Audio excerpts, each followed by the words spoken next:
Hi, this is Leo of IELTS Real Talk. So, how confident are you that if you get this question on the day of your test, you'll be able to produce a good essay with at least 250 words in around 40 minutes? If the answer is yes, you're confident, then you should take the exam right away.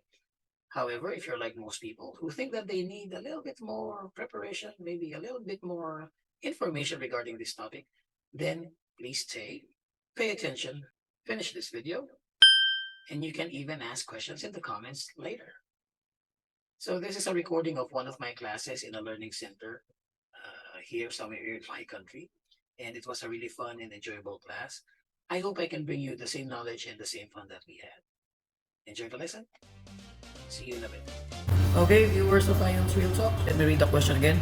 Writing task 2, you should spend about 40 minutes on this task. Write about the following topic. Nowadays, more and more people are deciding to have kids later in life. However, some say it's still better to have kids excuse me, at a younger age. Discuss both views. So, a few things that you need to remember. First of all, it's better if you just ignore the parts here at the bottom. Just cross it out on your test paper. And you can also ignore the part there because it's always the same. So, you just need to focus, okay, here on the middle part. Okay, the topic and the task. Which one is the topic? This one. It's usually the first sentence or the first two sentences that tell you what you're supposed to talk about. And then the last sentence is called the task. This is what they want you to discuss or to write about in your essay. Learn how to identify these two so you won't go off topic. Okay, but let me return the the text there. So you have suggested 40 minutes to write. Do you actually need 40 minutes to write? No. 250 words can be written in about 35 minutes if you're, handwriting. Okay, but if you're typing with a computer, I can usually finish this in 20 or 25 minutes. So if you want a really good score, spend the first 5 minutes on pre-writing activities. What is pre-writing? It just means preparing to write. The first thing that I do is this.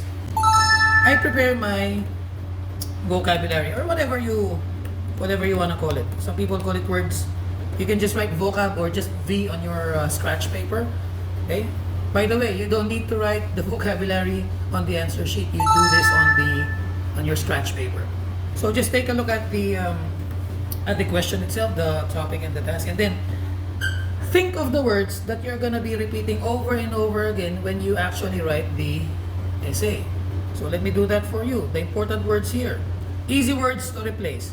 Nowadays, you can easily replace more and more. And people, okay, please pay special attention to people because it's one of the most common IELTS words. You will use it in writing. You'll also use it in speaking. So you need to know how to replace that. Secondly, next one, deciding. Then, of course, kids. If you wrote your essay, you probably use kids like what? 5, 10, 15 times? Right? Is that correct, class? Okay, good. And then, it's still better to have kids at a younger age. Okay, let's also try to think about later in life and then younger age. Do you actually need to think of all of these words during the exam? Maybe about half of these. Because by the time you take the test, you should already have memorized the replacement for nowadays. More and more in people because these are very, very common words in the IELTS test. So what can we use to replace, to paraphrase? Nowadays, there are so many. Okay? You can use presently. Okay, who wants to give a suggestion? Okay, you can just tell me, right? So presently, you can use today. Although I don't like these too much. Why? Count it as one word. No, can we think of something longer? Maybe you can say at the present time. 4 words instead of 1 word. Yeah, so that will help you with your word count problems, right? Ow. I will edit that out. Next, more and more. You can say an increasing number. That sounds very academic, no? Sounds high level. Question, can I say many or a lot? Well, technically, you can, right? You can use those. However, they don't have the same meaning they don't have exactly the same meaning as more and more. Many and more is not actually the same, but I guess it depends on how you write the sentence. Okay. How about people? Oh, let's have fun with this. The basic replacement for people is individuals. Individuals. If you want something longer, you can say men and women. But take a look at the topic. Who's involved here? Of course, kids, right? So what can we use to replace kids? The basic one is children. Can we use the word tots? You know the meaning of tots? It means small children. So can we use it? No, it's informal. You don't use informal terms as much as possible. But you can say sons and and that's better than children, right? Because that's already 3 words for you instead of children, which is it's just 1 word. Okay? Sons and daughters. If you want, you can even say offspring for those targeting 8, 9, right? Let's go back to people. Who else are we talking about in this question? We're also talking about parents. We're also talking about people. Couples. You can say partners. Okay, what else? Couples, partners. You can even say Husband and wife. husbands. And what's the plural of wife? Wives. So many words that you can use. Now, I noticed that many of you did not use a lot of these words. Maybe you used 1 or 2 or 3 of them, but you forgot about the rest, right? And that's normal. Why? Because many of us are not used to writing. The last time you wrote an essay, it was in high school or maybe college. Also, because you're under time pressure, it's so hard to think of these words. So, if you're a slow writer, my suggestion is just write the whole thing. And then if you have some time remaining, you can go back and replace some of them. That's easy to do if you're taking it on computer. If you're writing on paper, that's gonna be a little bit more complicated, right? But if you train properly, you should be doing this before you even write. Some people don't do this. Why? Sir, I am a slow writer. I don't have enough time to write. It might slow me down. I might not finish. Well, that's why you're training yourself. Secondly, I don't call it a waste of time. I call it an investment. Because if you do this, there's a bigger chance that you will actually remember these words while you are writing. So learn how to think better. Alright? Okay? Don't be too simplistic in your thinking. Next, deciding. They choose. You can even say they prefer, preferences, choice. All of these words are related. Okay? It depends on the sentence. Preference. What else? Sir, how about option? Option, but it's gonna be a more complex sentence if you do that because it's already indirect. Okay? How about later in life? Older age. At an older age. So many guys at a later stage. You can even use numbers. You can even say in their 30s or because that's later, right? How about at a younger age?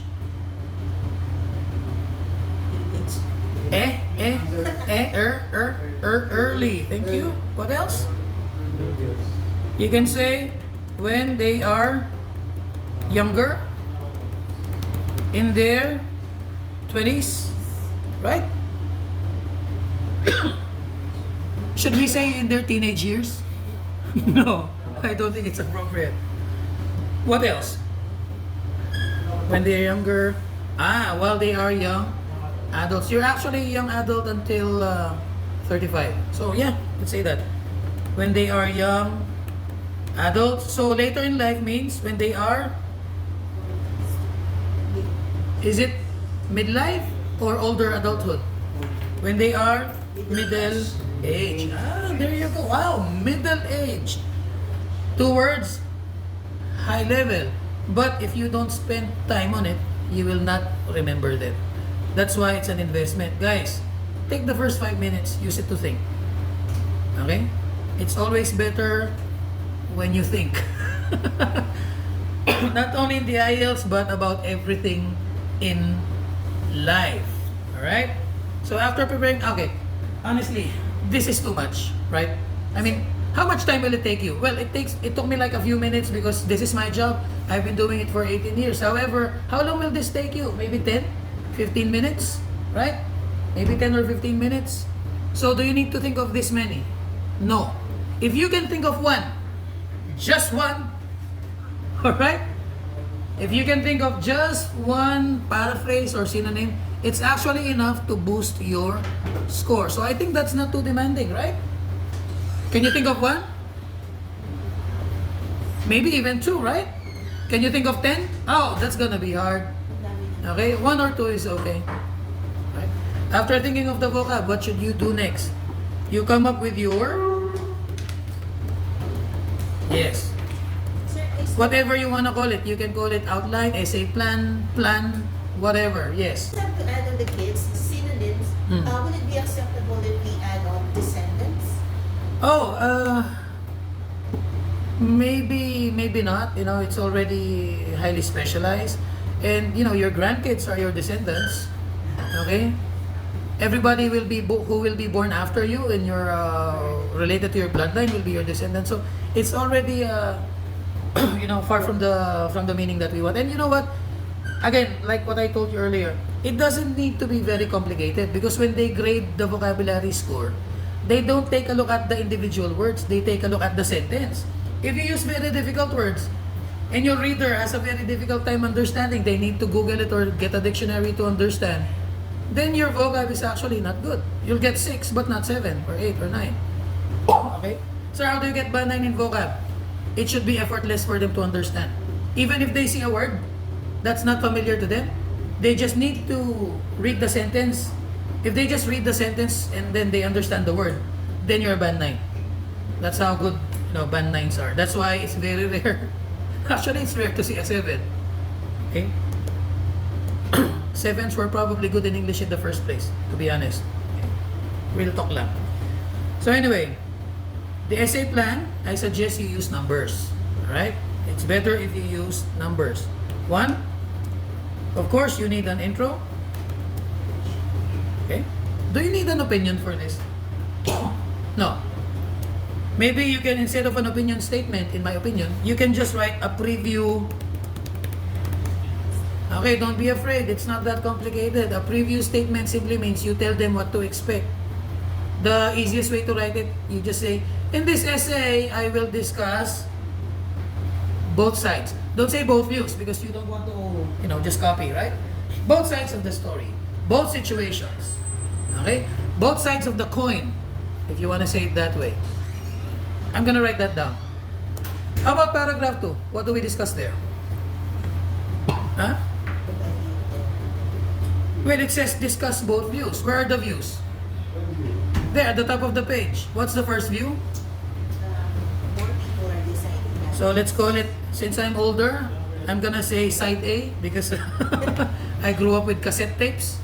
For my younger viewers, if you don't know what cassette tapes are, Google it. You're gonna have a fun time. Very fun. Okay. So side A and side B. Yes, 90s devices. Do I need to mention my own opinion? Do I need to give solutions, suggestions, reasons? Not really. I just need to finish it. If I write something that they're not asking about, that's gonna be bad for me. Alright? They might label it as off topic. It will pull down my score in task achievement. That's a big part of your score. What's side A? First sentence, it says, they are deciding to have kids later. Nice. And then the side B is? Yeah, younger. There you go. Do you need to give your own preference? No, they did not ask for it. Right? Do you need to give them your plans or your choice? No, you don't even need to talk about yourself. Right? Alright, so we already have a nice essay plan. Is this enough? Of course not. If you're just gonna write a plan like this, it's useless, basically. Okay? You still need to include the ideas that you're gonna put in there. So, let's think of like 2 or 3 ideas. Why do some people say it's better to have kids later in life? Wow, I love that because they want to enjoy their what? Their time, enjoy time as a not just a couple, as a romantic. Because romance is so hard when you already have children. You really have to plan it. Now, if it's just the two of you, you know, I was gonna say something, but I'm not gonna say it anymore. So, yeah, YouTube might ban me. So, I will not. Okay. They want to enjoy time as a romantic couple. What else? You know, a lot of people, it's the money. Yeah. So, you're more financially ready. If you did your job. You know, but in some countries, like here in the Philippines, some people are already 50, 60, or maybe until the day they die, they're not financially ready. But, you know, ideally, you'll be more financially stable when you're 30 or 40 compared to when you're, what, 18, 21, right? Okay. So they're more financially ready. Any other idea? What? Long distance relationship. How does that relate to the topic? The husband is working outside the country and the wife is here in the Philippines. Don't write that. You're gonna give yourself a very difficult time. The examiner might think it's off topic. Long distance relationship. Why would you write that? Ah, okay, I see. Yeah, I know your thought process because you already came from abroad. Okay, yeah, fine. But that's gonna be very hard to explain. Do not trap yourself.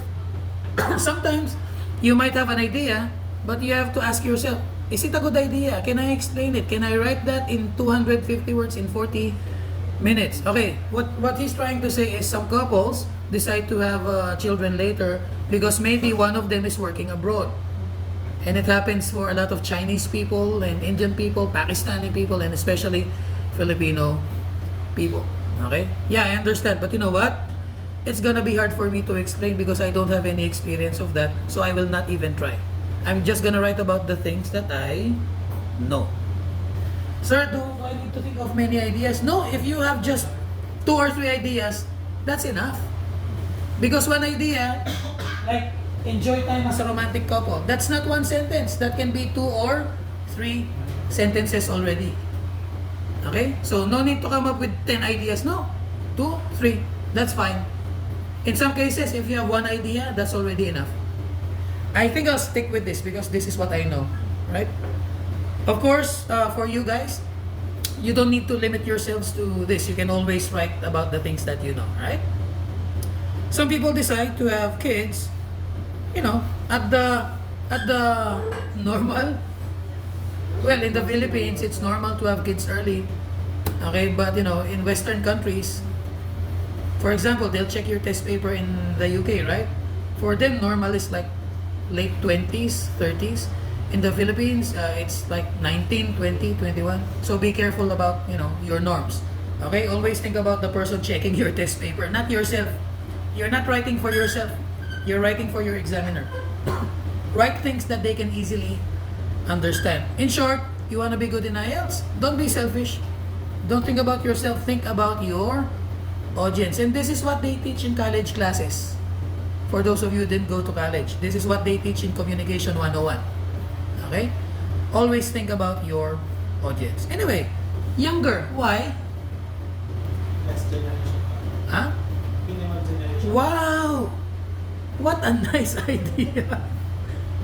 I was surprised. That's high level. Because they want a minimal generation gap. Generation gap is band 9 vocab. Okay? Example of band 9 vocab. Generation gap. Language barriers. Culture shock. Racial discrimination. These things. World domination. Okay? Economic development. These can be band 9 words. Global warming. Greenhouse gases. That's already band 9. You don't even need that because many of you in this classroom, you just need 4. Right? Dude, that's already. You know the meaning of language barriers, right? Oh, see? You're not even 4 now. That's already what? 7, 8, 9. If you use it properly. Congratulations. Okay. Minimal generation gap. Is it good to have a big generation gap? Not really. It's not good. It's not good if you're like 60 years old and your child is 15. Why? You're not gonna understand each other. You will not like the same music. You will not like the same food. Your clothes will be different. You'll always be fighting with each other. Why? Older people are more conservative in general. Younger people are more daring, maybe Liberated. liberated. Let me ask the older people in this classroom right now. You see your young daughters going to the mall wearing mini skirts and wearing what midriff crop tops, yeah, crop tops, right? And then they go to the mall, they start recording TikTok videos. How will you react? How will you react? You see your daughters doing this. You'll stop them, right? I'm only 41, but I'll probably do the same. See, a big generation gap is not good. It's always nice to hear when people tell you, "Oh, really? You're the mom? I thought you were the sister." Right? Oh, you're the dad? It's not obvious. I thought you were just the older brother. Wow, man. Sounds so nice. Would you like to hear that, or would you like people to tell you, "You're the dad? I thought you were the grandfather." Oh my Lord. I'm just gonna go home and cry. Okay? So anyway, thank you for the very nice suggestion. I rarely get this suggestion. Good. What else? Other common suggestions would be, you'll be able to spend more time with each other in general. Why? Okay, let's say that everybody lives until 60 years old. You have kids when you're young. You have kids when you're 20. So you will have 40 years with them. Yes. Right? If you have kids when you're 45, if you die at 60, you only have 15 years. 50 versus 40. Right? So yeah, that's one very common argument. What else? Common interests. Common interest, you can include that in the generation gap argument. What else? You're more physically capable. Of what? Okay? Of getting pregnant. Yeah, it's hard to get pregnant when you reach your 30s. Especially if you're a guy, right? I'm not sure. I'm kidding. Guys don't get pregnant. Women get pregnant, right? Okay. So getting pregnant, so pregnancy, and also you're more physically okay with running after the kids, waking up very late, having only 2 hours of sleep, carrying the kid for 6 hours. So guys, when you're in your 20s or maybe even your early 30s, you still have the energy, right? You can run after the kids, yeah. But what if you're 50? It will be hard for you. You carry your child, your baby for an hour, you're probably gonna have back pains, right? You get it? Who was older here when they had their first child? Like, how old? 33? That's actually middle ground, still very energetic. Who had a kid when they were 40 already, 40 or more? Yeah, it's harder, right? Okay, you don't have the same energy, the same muscle strength. So yeah, look, I have 3 arguments here. Do I need to write all of those? Not really. If you want to, you can. 2 sentences each. But if you don't know how to explain generation gap, then don't. Right? You stick to the things that you know during the actual test. The time to experiment is now, while you're reviewing. Okay, even if you don't know how to explain it, just write about it. You can ask your teacher to check, or ask your classmates to take a look, tell you what their opinions are. But during the actual exam, do not experiment. Alright? If you don't know it, don't use it during the test. You do that during your preparation course. Okay, good. So am I gonna write all of these? because I want to have an easier time, yes, I will. However, take a look at the arrangement. Go back to paragraph 2. Do you think this is the best arrangement or can I interchange them? You can interchange it. Which one is the more common reason? The romantic time or the finances? Ready. Let's be practical. For most people, it's not the romance that they're thinking about, it's about the money. So I think you should write the more common reason first. Yeah, I think that's more sensible, right? How about these three? Paragraph 3. Is this the perfect arrangement or can you rearrange them? You can rearrange it. Which one would be the most common? Physically capable or Which one do people come up with first? Normal people, not special people like us. physically capable. Yeah, I think it's gonna be physical or more time. Definitely, the generation gap will be last. Okay, so I'm gonna put it last. Look, now that's beautiful. Man, if I ask you to write this, nobody will get below 6. And it will be easier to write. And you will finish on time. And you will reach 250 words. Because I already gave you a plan. Right? It's gonna be very hard to write this if you just memorized it in your head. So spend 5 minutes, just plan it out. Anyway, you're using pencils, you can easily erase. And don't write this on the test paper. You write this on your scratch paper or on the questionnaire. By the way, sorry, they won't provide you with scratch papers, okay? But they will provide you with a questionnaire, so just use that one, okay? Right? Good. Would you like me to speak in Filipino now, or let's do it straight English? Straight English, you need the practice, right? Okay, good. So guys, now that I'm done, then I can write. Time check. Time check. I already spent 29 minutes just preparing you. Alright? Now I'm gonna write. Let's see if I can write it in 10 minutes. Probably not. Because I'm talking to you. I will try though. So, let me write my model essay. Alright. How many paragraphs am I writing? 4. So, for now, I'm gonna write P1, P2, P3, and P4. But of course, during the exam, do not include this on your answer sheet. The examiners don't want to see this. I'm just doing this for you for illustration purposes, so you can easily find it when you review. But during the test, please do not write the P or 1, 2, 3. Don't write the word count. You can write this on your questionnaire. Okay? For the actual test, you just write the actual answer on the answer sheet. Question. Is the paragraph for the intro, body, or conclusion? Come on, that's so easy. It's the conclusion, right? How will the examiner know that I'm writing the conclusion? What's the easiest thing to say? No. Just write in conclusion. That's it. Don't overcomplicate. Do not write in my conclusion. No, they don't say it that way. Okay. Some people say on conclusion. No, it's in. On conclusion, wrong grammar. In conclusion, right? Now, paragraphs 2 and 3, are they saying the same thing or are they saying the opposite thing? They're opposite sides. Discuss both views. Younger, older, right? So, the best phrases to use would be, of course, on, you know this, on one hand, comma, don't forget the comma, please, right? And then the opposite side will be on the other hand. Guys, I beg you, please memorize because I see people writing in my hand and then on my left hand. My Lord, please, don't experiment. We're already telling you what to say. Just say it. Okay?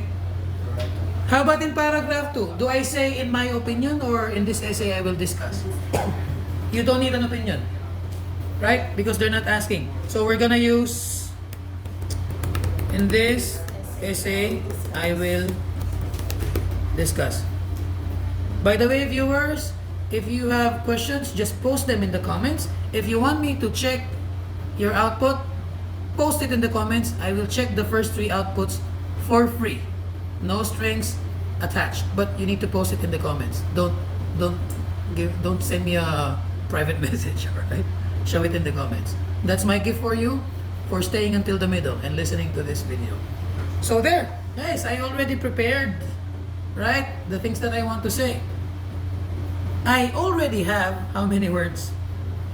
This is already 19 words. So instead of 250, I just need to target what? 230, 235, 240? Because I already have words there. Sorry, it's not 19 minus 4. It's 15 words. Right? So I just need 235 now. Alright. Now I'm gonna write them. Okay. The introduction. Where is the intro? It's already written on your test paper. So here's what I'm gonna do. I'm just gonna copy paste. Okay? Copy. Paste. Sir, can we do that in the exam? If you're doing the IELTS on computer, you can definitely do this because this is what I did. Okay? Sir, can we just leave it like that? Of course not. If you don't change it, what will happen? You'll get a penalty. It's called memorized. And they will count how many words you wrote. This one, the memorized sentence. And then they will deduct it from your total word count. So you always have to change. Here's a very simple technique. First, focus. You just need to focus first on the first word and the last word of the sentence. What's the first word of the sentence? Can you think of a replacement? Oh, we already wrote them here at the bottom. So choose one. Is it better to write presently or at the present time? It should be at the present time. Presently is one word. At the present time is 2 million words. Okay? Yeah, it's 2 million. So let's replace that. At the present time.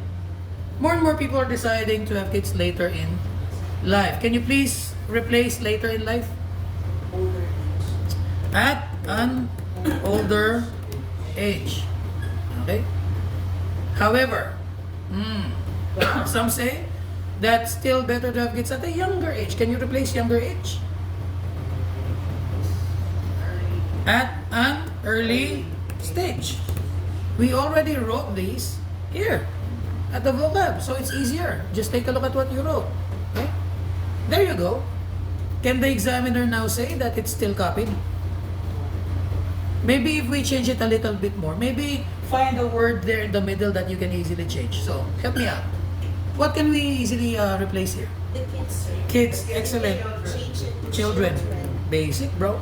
Right? All individuals. And then, more and more, individuals. How about 2 individuals? Couples. Okay? It's still better. It's still, why, no. I'm just gonna use better. However, some say it's still better to have kids again. Sons and daughters. Okay. I think that's basic. Yeah, let's let's leave it at that. There you go. What are we gonna say after? In this essay I will discuss. Are we gonna give our opinion? No. We're just gonna discuss these 2 opinions, right? In this essay I will discuss both situations, both sides of the. Excellent. That's it. You have your intro. What's the next step? No. Next paragraph? Not yet. You have to count the first. Very good. Do not move on without counting. Guys, it's like the elections. You need to count the votes before you move on. Right? Okay. So how many sentences was that? That's 3 sentences and how many words? Oh, 45. That's actually a lot. Please do not exceed 50. Do not exceed 50. 50 will be a bit too much. It might look like a body paragraph. Okay, my suggestion, 30 to 50 would be excellent. Less than 30, not a good idea. Okay? Don't write less than 30 to 50 is perfect. In my experience, I only have 18 years experience. Okay? So that's 3:45. Please do not write 3:45 on your answer sheet. You write it on your questionnaire, on your scratch paper if you have one. Okay? The examiners will not like it because I already asked them. Okay? Now, because I enjoyed that so much, I'm gonna write a second intro. Sir, do we need to write 2 introductions? Of course not. You just write 1 intro. I'm just doing this so that you can choose, so that you can see what's available for you. So the first technique I did was synonyms, right? I just changed the words. I did not do anything about the sentence structure. Second technique, okay? Kuchino Seno Jutsu, okay? The first was Kage Bunshin. The second technique is sorry, I like Naruto. So copy paste. There you go. I just copied the original question. Now take a look at the magic. Okay? Take a look at what I'm gonna do here. Okay?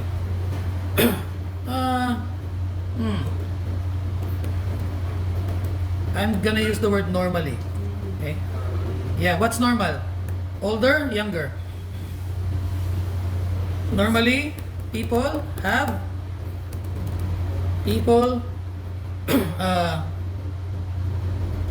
how about this one? Normally, people become, let's use become. People become parents in their, okay, normally. Oh, see, earlier age, right? 20. So normally, why is this font smaller? Wait, 11.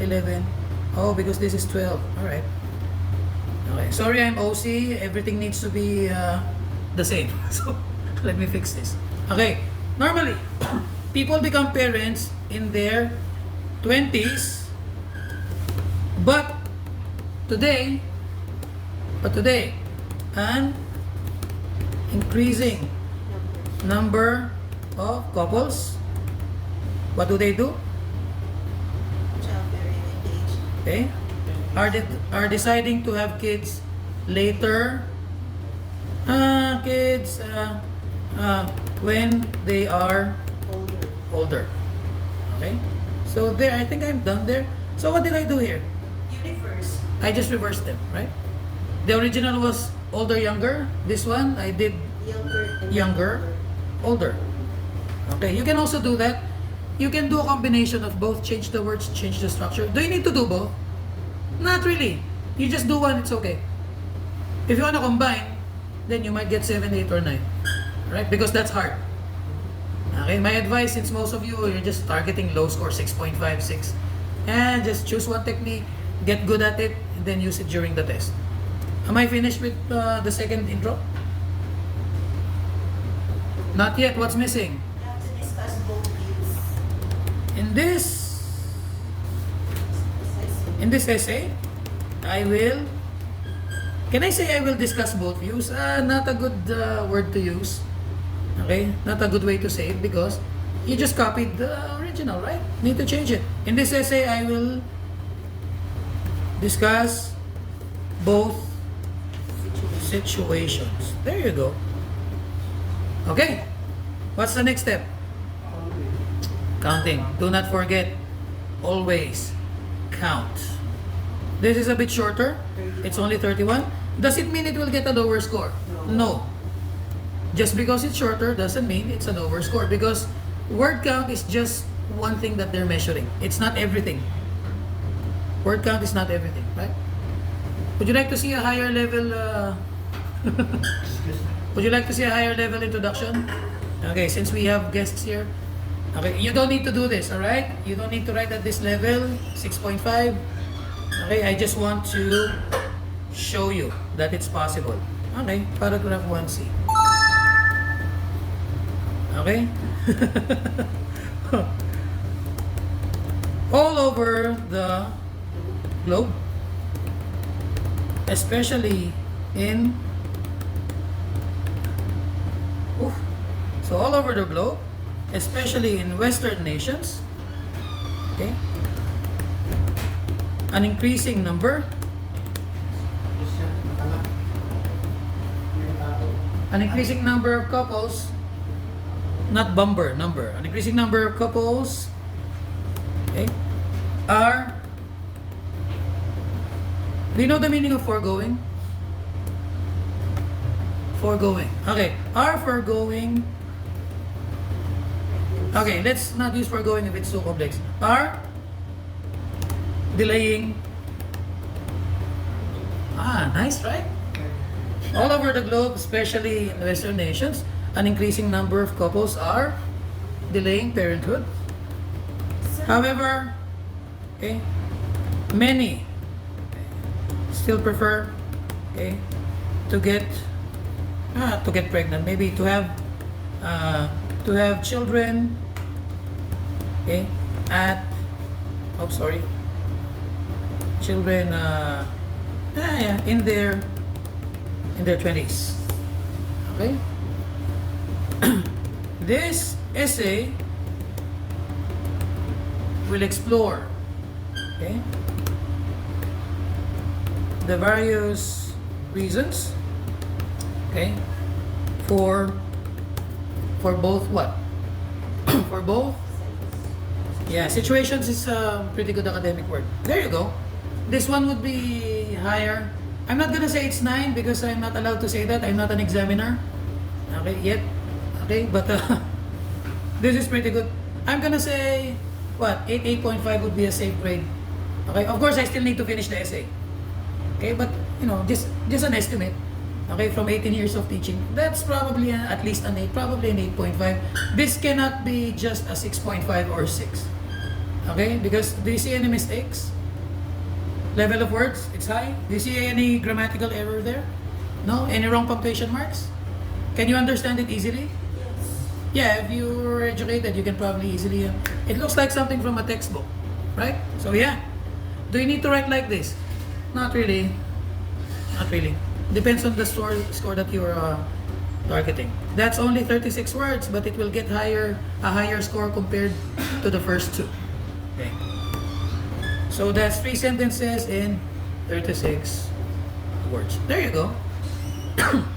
Which one will I choose? Probably the second one. Okay, for this class. Okay, next. Let me discuss on one hand. So I need to take a look at my outline because I already forgot. Because I'm under time pressure. Because I'm already tired from the listening test and the reading test. Okay? This is the reason why I really, I beg you, spend time writing your outline. I'm pretty good and I forget.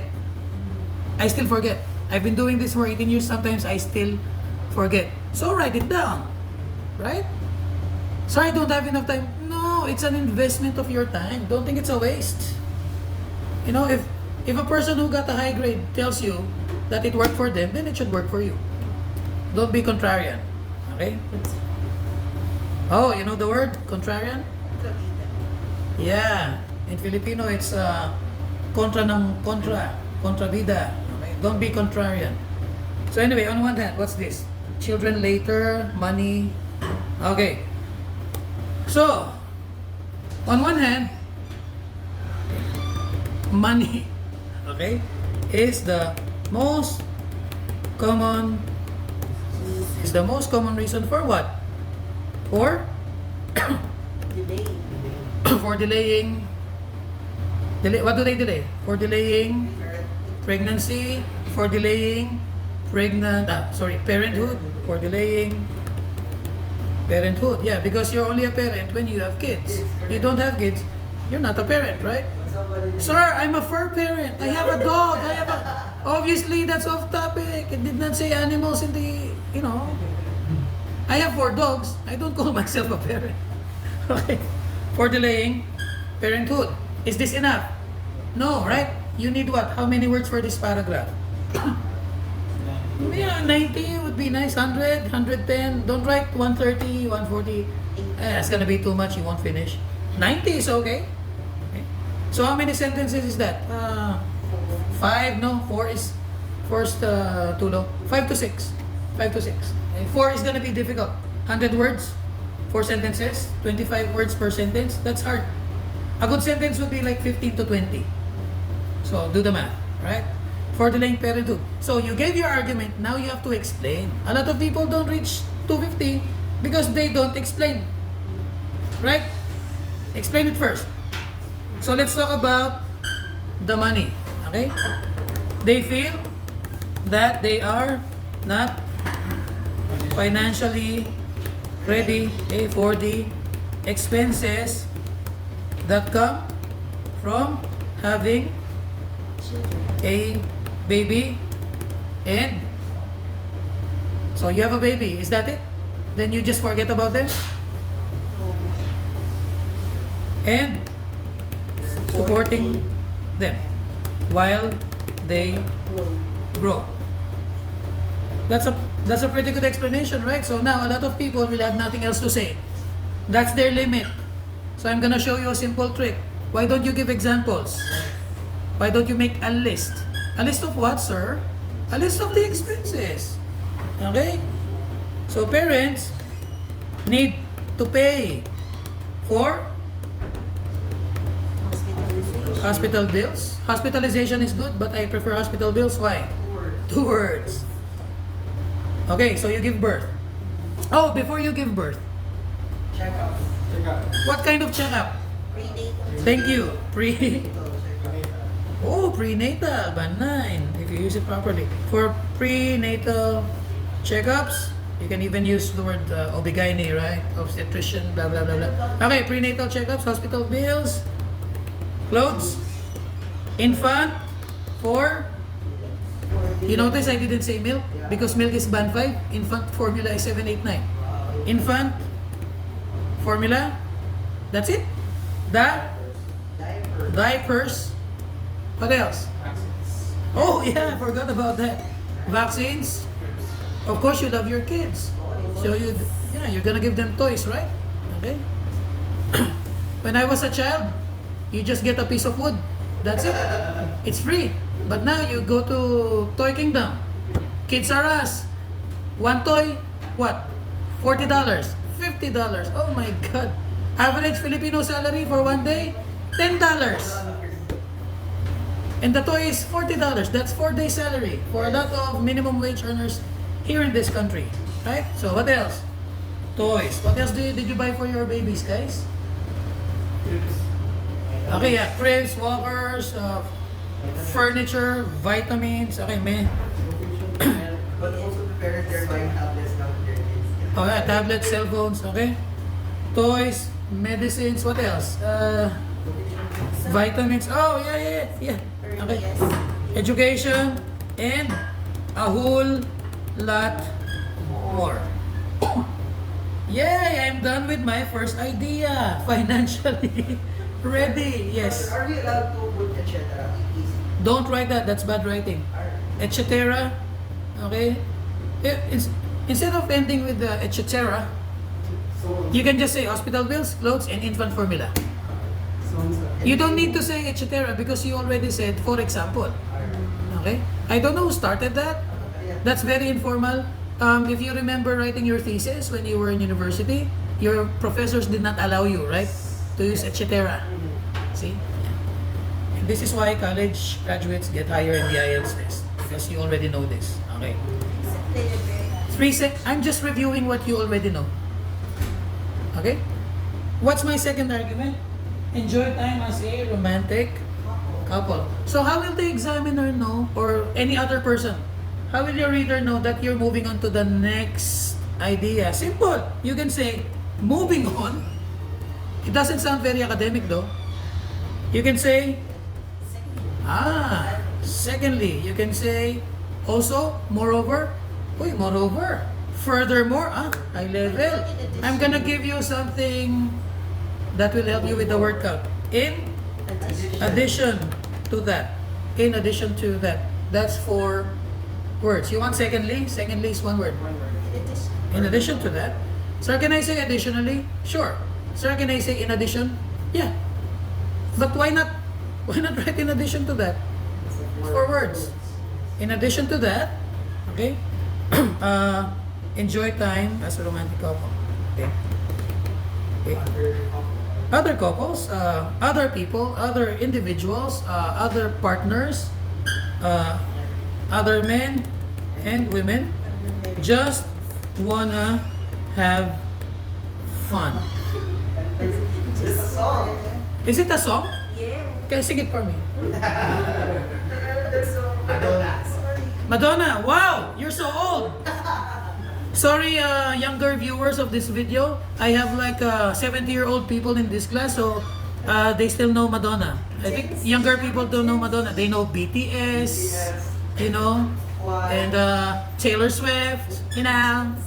I love Taylor. Okay, so guys, sorry for the old person references. Okay, girls just wanna have fun. Oh, girls just wanna have fun. Okay, just want to enjoy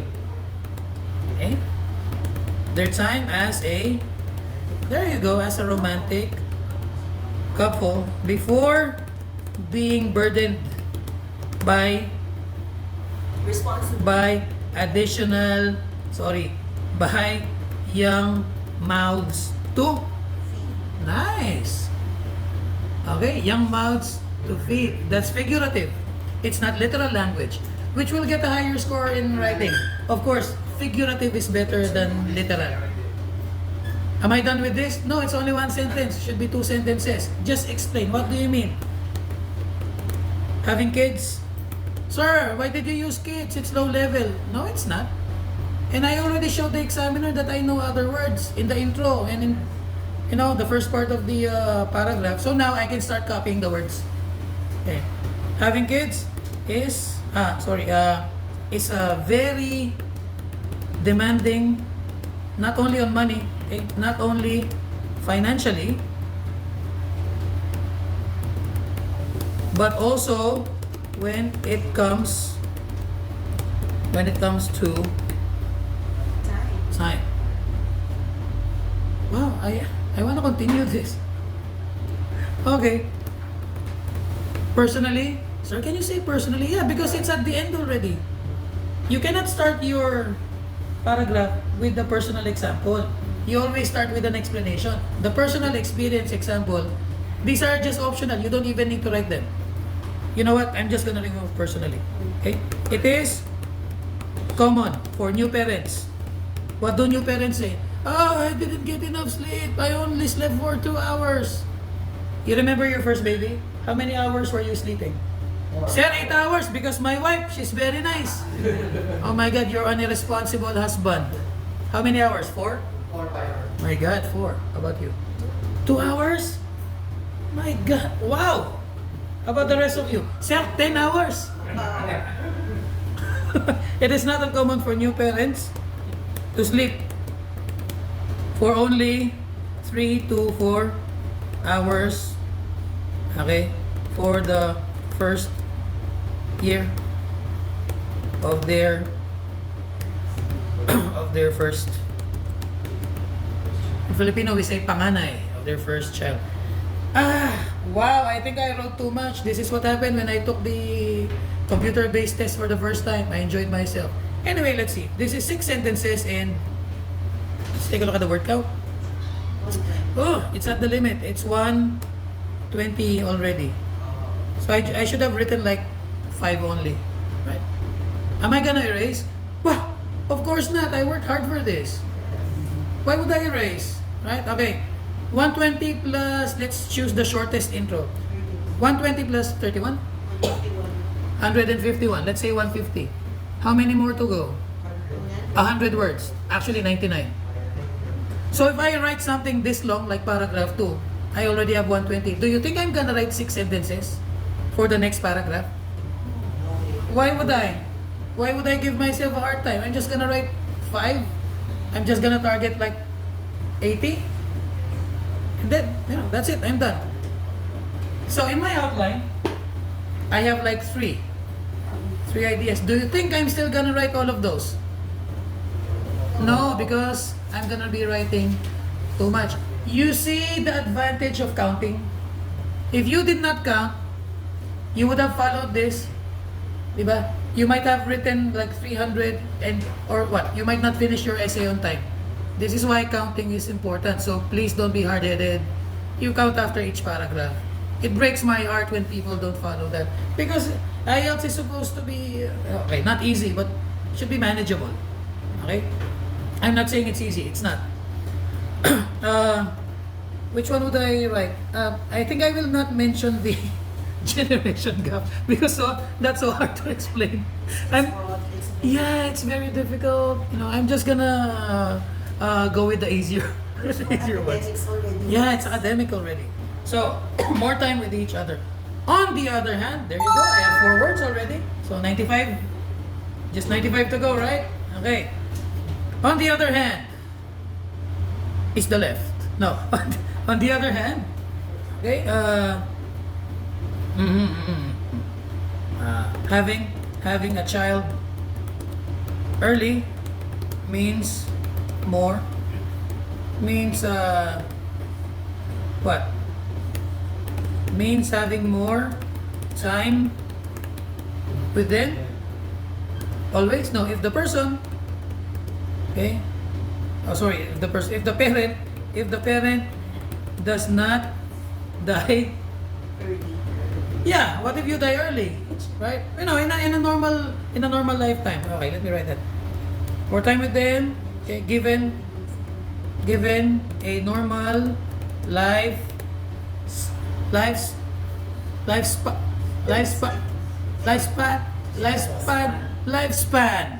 Okay, given a normal lifespan.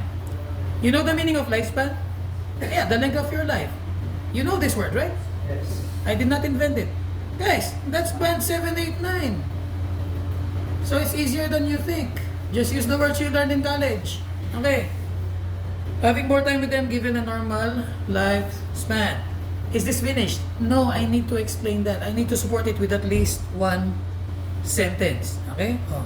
If a person has a child, okay, when they are already 40, then they will only have what? How many years? 20 or 30 years with their kids instead of if you have a child at 20 instead of what? 40 or 50 years. There, I'm just explaining. I'm done with that because I have nothing else to say. Alright? They will only have 20 or 30 years. Okay, good. Next, what's this? The physical aspect. How will the examiner know that I'm moving to my next idea? In addition to that, however, I already used it. Actually, you can use it. No problem. If you just need like 6.5, that's fine. Okay, but if you want 7, 8, or 9, you need to show that you have a bigger vocab. So I use something else. So what do you want to use? Furthermore, very nice. What else? Yeah, but it depends on what you're gonna say, right? Be careful with that one. I'd rather stick to the safe choices. So, moreover, okay, I'm gonna teach you something tricky.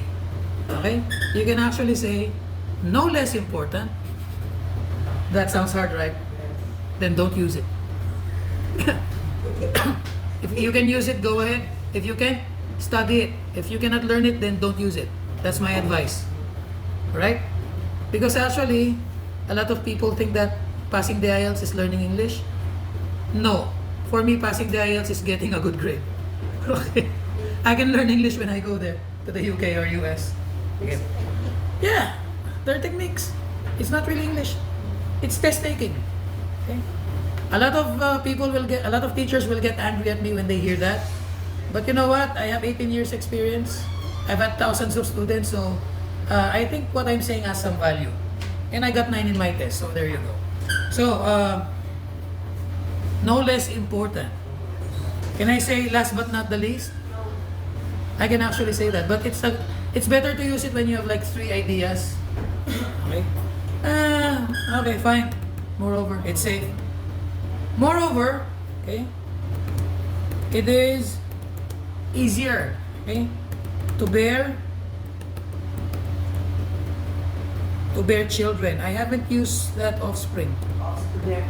Isn't this a cooking oil in the Philippines? Offspring?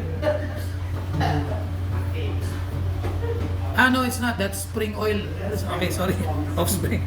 It's easier to bear offspring. Okay,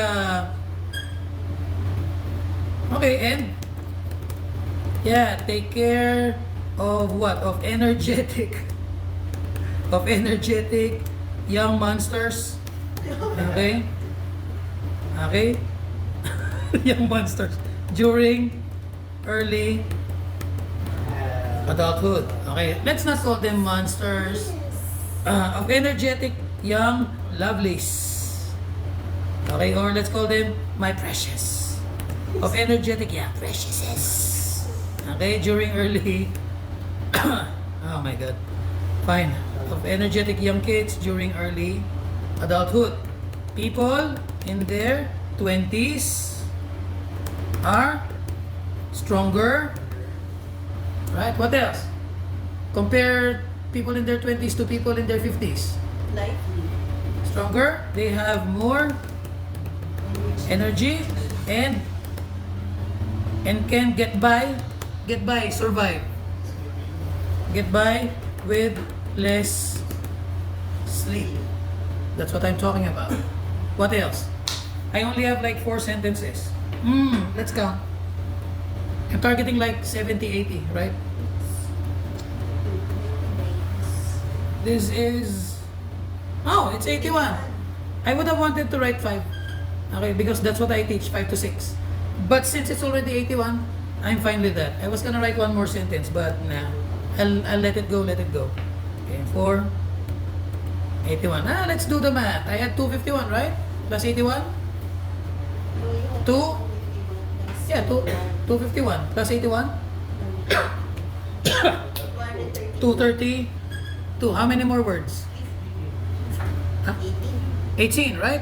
So here's what I can do now. I can write one more sentence, or I just make sure that my conclusion is a bit longer. If I write one more sentence, then I can just write a short conclusion. Okay? But if I don't want to continue this paragraph, I need to write like 2 sentences for my conclusion. So, estimation skills.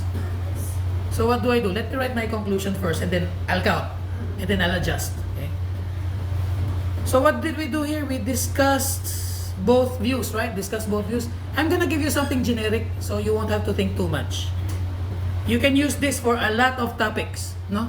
Not for everything, only for discuss both views. Okay? So, in conclusion,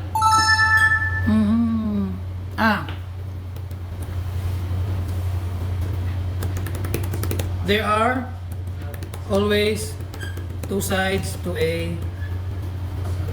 Story. Why did I write this? Well, because it said discuss both views. So, 2 sides to a story. However, problem number 1, this is too short even for a normal conclusion. Secondly, did I mention the keywords? A lot of people, when they memorize patterns, they forget to make it more, to be more specific. So if you want to use this generic conclusion, you still have to mention the keywords. What are the keywords? Children, parents, later in life, early, pregnancy, parenthood. Just mention one of those. Okay. So, in conclusion, just like many things, my favorite. In conclusion, just like many things in life, okay, there are always 2 sides to a story, even when it comes to parenthood. Now it's longer, and now it's more connected to the topic, right? Because I included the keyword. What's my target? 18? This is 22. Well, there you go. That's more than what I needed. I already have like 22 words with just 1 sentence. Now you can write 2 sentences if you want. Okay? So this is 254? 252? Something like... I'm not sure, and I don't care because I already know that I wrote more than 250. But sir, isn't it better to write 260? Yeah, if you can manage it, 270. If you can manage it. However, you don't get additional points for that. Okay? Please don't write 280, 290, 300. You're gonna be wasting your time. You will make more mistakes. Just like our former president said, more talk, more mistake, less talk, Let me let me state. So thank you very much for watching this video. I hope you learned something. If you have questions, please post them in the comments. Like I promised, if you want me to check your work, the first 3 who post, I'll give them a free checking. Please like and subscribe so I can keep on making more of these nice IELTS videos. Thank you very much. Have a good day. See you in the next video.